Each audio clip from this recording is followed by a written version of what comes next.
मिथिला राज्य के रहने वाले गोनू झा, जो जाति से तो ब्राह्मण थे परंतु खेती बाड़ी करके अपना गुजारा करते थे। उन्हीं के गांव में घुरिया नाम का एक आदमी था। असल में घुरिया एक चोर उचक्कों की प्रवृत्ति का आदमी था। मेहनत से जी चुराने वाले घुरिया ने गांव के 8-10 आदमियों को अपने साथ इस गलत राह पर डाल दिया था। कई प्रकार की बुरी आदतों का शिकार यह दल चोरी करने में बड़ा ही माहिर था। गांव में बरसात नहीं हुई तो खेतों में काम ढीला पड़ गया। लोग भगवान से मनौती करने लगे कि बरसात हो जाए। आखिरकार बरसात हुई और जमकर हुई। अब तो किसान खेतों में जुट गए।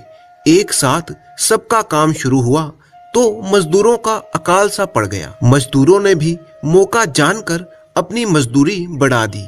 गोनू झा को भी अपने खेत की खुदाई करनी थी ताकि बीज बोया जा सके, परंतु मजदूर तो ढूंढे से ना मिलते थे। जो मिलते थे वह इतना अधिक पैसा मांगते कि चुप रह जाना पड़ता। गोनू झा भी परेशान थे कि कैसे खेत की खुदाई की जाए। बारिश के कारण जमीन में तो अभी नमी थी, नमी जाने के बाद मुश्किल बढ़ जाएगी। आखिरकार उन्होंने दिमाग का इस्तेमाल करने का विचार किया और जल्दी से अपने मित्र फेरन मिश्र के पास पहुंचे। आओ गोनू झा, मिश्रा जी बड़े ही प्रसन्न हुए। कैसे याद आई? आवश्यकता आ पड़ी। बिना आवश्यकता के कौन कहां जाता है। खेत खोदने के लिए मजदूर नहीं मिल रहे। गोनू झा ने कहा, अब भाई हमसे तो कुदाल चलाई नहीं जाएगी, वरना हम जरूर चलते। आप बस एक छोटा सा काम कर दीजिए। आदेश करो। बस एक अफवाह फैला दीजिए कि गोनू झा की कुंडली के अनुसार उसे शीघ्र ही कोई गड़ा हुआ खजाना मिलने वाला है। उससे क्या होगा? बस सब कुछ हो जाएगा। आपकी इतनी कृपा से ही मेरे लिए सब सिद्ध हो जाएगा। अच्छा, यह तो मेरे बाएं हाथ का खेल है। गोनू झा धन्यवाद देकर अपने घर लौट आए। मिश्रा जी ने अपना काम कर दिया। सारे गांव में ये बात फैल गई कि शीघ्र ही गोनू झा को कोई गड़ा हुआ खजाना मिलने वाला है। और उसी रात गोनू झा के घर से कुदाल चलने की आवाजें आने लगी। इधर चोरों के मुखिया घुरिया ने भी ये अफवाह सुन ली थी। वह अपनी उत्कंठा को रोक ना पाया।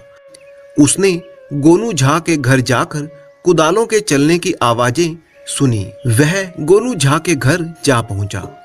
वह देखना चाहता था कि गोनू झा के घर में खजाना मिलता है या नहीं। आधी रात तक कुदाल चलने की आवाज आनी बंद हो गई। घर के अंदर गोनू झा की पत्नी ने कहा, आप क्या कर रहे हैं? गोनू झा ने कहा, खजाना ढूंढ रहा हूं। सारा घर खोद लिया पर कुछ नहीं मिला। गोनू झा की हांफती हुई आवाज आई कि मिश्रा जी झूठ नहीं बोलते, खजाना तो अवश्य ही है, पर कहां पर है? घर में तो नहीं है। पत्नी बोली, हो सकता है खेतों में हो। ये अब बात मेरी समझ में आई। मेरी माँ भी कहती थी कि हमारे खेत सोने की खान है। अब कल से मैं वहीं पर 20 मजदूर लगा दूंगा। देख लेना, जल्दी ही खजाना हमारे हाथ लग जाएगा। तो अब तुम आराम करो, घर तो आपने सारा खोद ही दिया है। ठीक है, सवेरे से काम शुरू करता हूँ। इधर घर के बाहर छुपा हुआ घुरिया चोर ये सब बातें सुन रहा था। घुरिया चोर समझ गया कि गोनू झा थक जाने के कारण अभी खेत नहीं खोद पाएगा, वरना वह खजाना आज ही निकालने के लिए तैयार था। आधी रात हो चुकी थी। घुरिया सीधा अपने मित्रों के पास पहुंचा और उन्हें जगाया और बोला, आज बड़े माल की खबर है और तुम सो रहे हो। गोनू झा खजाना खोद रहा था। मिश्रा जी ने बताया है तो झूठ तो नहीं होगा। गोनू झा बड़ा ही चतुर आदमी है। वह आज अपने घर को खोद रहा है। बिना किसी कारण के तो वह घर को खोदने वाला नहीं था। यह बात है, वह बड़ा होशियार आदमी है। उसे घर में खजाना नहीं मिला। वह कल खेतों में मजदूर लगाकर खुदाई करवाएगा। उसकी माँ उसे संकेत करके गई है कि खजाना उसके खेतों में है। गुरु, फिर तो मजा आ जाएगा। गोनू झा खजाना अपने घर में लाएगा और हम किसी रात को ले उड़ेंगे। तुम मूर्ख हो क्या? घुरिया बोला। हमें आज बल्कि अभी उस खजाने को हड़पना होगा। सभी लोग अपने अपने कुदाल लेकर आ जाओ, मेरे साथ चलो। अभी रात का एक पहर बाकी है। हम 8 लोग हैं।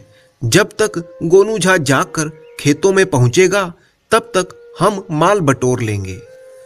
और उसी समय चोर मंडली अपने अपने घरों से कुदाल लेकर आ गई और पहुंच गई गोनू झा के खेतों पर। सभी चोर मिलकर खुदाई करने लगे। एक ने कहा तू यहां खोद, तो दूसरे ने कहा तू वहां खोद। पांव फटने तक गोनू झा का सारा खेत खुदा पड़ा था। चोर मंडली इतनी मेहनत करके पस्त हो चुकी थी। एक चोर ने कहा गुरु कुछ भी हाथ नहीं लगा। घुरिया ने पस्त भाव से कहा हाँ यार, खजाना तो मिला नहीं, लगता है और ज्यादा गहरा है। तभी एक ने कहा गुरु चलो यहां से, कोई आ रहा है। घुरिया ने देखा गांव की तरफ से कोई आ रहा था। वह गोनू झा ही होगा, चैन से सोया ना होगा। भागो सब यहां से। थके हारे चोर सब भाग लिए। आने वाला वह आदमी गोनू झा ही थे। उन्होंने चोरों को भागते हुए देख लिया था। गोनू झा मुस्कुराए। वह खेतों पर पहुंचे तो देखा कि उनकी तरकीब काम कर गई। खेत बिजाई के लिए तैयार हो गया था। उन्होंने घर जाकर अपनी पत्नी को सारा किस्सा कह सुनाया तो वह हंस हंस कर लोटपोट हो गई कि उसके पति ने मुफ्त